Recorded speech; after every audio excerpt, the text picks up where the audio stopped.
قديسنا النهاردة شفاعته عظيمة جدا واستجابته سريعة جدا جدا، واتقال عنه انه ظهر له ملاك الرب وقال له ان كل اللي هيمر بضيقة ما يقدرش ان هو يحتملها يصرخ ويقول يا إله القديس باجوش انقذني وسوف يستجاب له سريعا. تعالوا نعرف سيرة حياة القديس العظيم ده.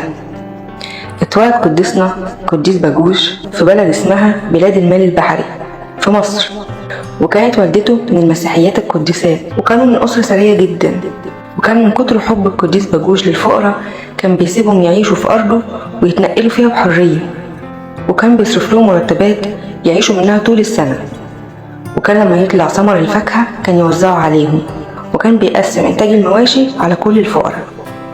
وفي يوم من الأيام جاله الملاك الجليل ميخائيل عشان يعرفه هو المفروض يعمل إيه قدام الوالي، وفي وقتها على طول قام قديسنا العظيم وزع كل ثروته على الفقراء والمعوزين، وراح قدام والي الإقليم وقال قدام الناس كلها أنا مسيحي. وكان أريانوس الوالي موجود وقتها وكان قاعد جنب الحاكم، وطلب إن هم يربطوا إيد القديس، وقعدوا يخوفوه ويأمروه إن هو يرفع البخور للآلهة الوثنية. لكن قديسنا العظيم اتمسك بإيمانه، فراح أمر الوالي إن هو يتسجن تمهيدا لمحاكمته. وجات له والدته وقالت له انت ازاي تخرج لوحدك يا ابني وتسيبني كده من غير ما تقولي انت رايح فين، من غير ما تعرفني ان انت رايح للوالي عشان تعترف بالسيد المسيح؟ انا كمان عايزه اعترف بإلهي يسوع المسيح عشان انال اكليل الشهاده زيك. وفعلا راحت للوالي واعترفت قدام الناس كلها ان هي مسيحيه، وفي وقتها نالت اكليل الشهاده. وبعدها احتمل القديس باجوش عذابات كتيره جدا وعظيمه، من ضمن العذابات دي ان هم حطوه على حمار من الخشب مليان بالمسامير، وربطوه بقضبان من الحديد عشان ما يتحركش. كمان امر اريانوس ان هم يرموا القديس باجوش في حجر طاحونه ويعصروه، فوقتها ظهر له الملاك ميخائيل وانقذه. وناس كتيره امنت من الشعب في الوقت ده لما شافوا المعجزه دي ونالوا اكليل الشهاده.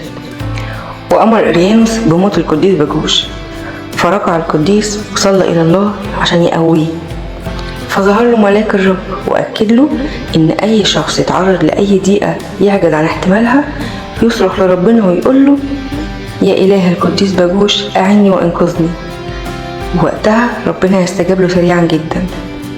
واستشهد قديسنا يوم 26 طوبة في مدينة طمة، ومن آثار أرض باجوش موجودة أرض لغاية دلوقتي في الساحل الشمالي باسمه، وتخصصت زي معسكر للجامعة. كمان ناس كتيرة جدا من أهالي طمة اللي عايشين في اسكندرية في أحد الأحياء اللي لغاية دلوقتي لسه مسميينه حي باكوس. لما تمر بضيقة اصرخ له واطلبه من قلبك، قول له يا إله القديس الأنبا باجوش أعني وأنقذني، وربنا هيستجيب لك سريعا جدا. بركة صلوات وشفاعة القديس باجوش تكون معنا أمين، ولإلهنا كل المجد والكرامة إلى الأبد أمين. في معجزة جميلة جدا حابة احكي لكم عليها عملها القديس باجوش مع ست مريضة. تعالوا نعرف المعجزة مع بعض. واحدة ست بتحكي وبتقول انا جالي مرض صعب جدا وكان شديد في وجعه، وفي الاول ما كنتش عارفة هو ايه اصلا ولا ايه المرض ده، لكن بعد ما عملت اشعة وتحاليل كتير جدا لقيت ان انا عندي اورام سرطانية في الثدي. كنت بتألم جدا من كتر الوجع، وبعد فترة من العلاج والتحاليل المستمرة جولي شوية ناس من جيراني وكانت معاهم صورة للشهيد الأنبا باجوش، ما كنتش أعرف أي حاجة عنه ولا عن سيرته، والصور دي هم أخدوها من أبونا باجوش داخر كان كنيسة السيدة العذراء والأنبا باجوش بسلمون في مرة من المرات اللي هم راحوا يزوروه فيها. ورحت قريت سيرة الشهيد المكتوبة على ظهر الصورة واتشفعت بالشهيد باجوش واتكلمت معاه وصليت له، وحطيت الصورة بتاعته على مكان الألم بالليل ونمت. وأول ما صحيت الصبح ما حسيتش بأي ألم ولا أي حاجة من اللي كنت بحسها الفترة اللي فاتت.